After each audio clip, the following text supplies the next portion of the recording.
অন্যদিকে বিধানসভায় পরিষদীয় মন্ত্রীর মাইক বন্ধ করলেন স্পিকার। স্পিকার মাইক বন্ধ করায় শোভনদেব চট্টোপাধ্যায় রেগে গেলেন। বক্তা তালিকায় শোভনদেবের নাম ছিল না, এমনটা স্পিকার বলেছেন।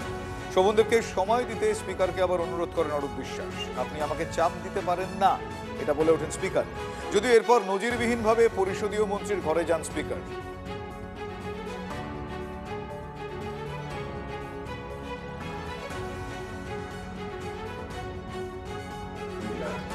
বলতে দেওয়ার পরে 2-3 মিনিটে 4 মিনিটও হয়নি, হট করে গ্রিন আউটে জ্বালিয়ে দিলেন। এটা অস্বস্তিকর বা অস্বস্তি লাগছিল। আমি the senior most MLA within the assembly, আমার থেকে সিনিয়র কেউ নেই এখানে।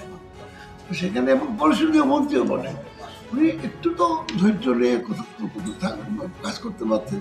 এবং এই কথাবার্তাগুলো বলছিলেন, সেই কথাবার্তাগুলো কোনোটাই আমার কাছে খুব ভালো লাগেনি।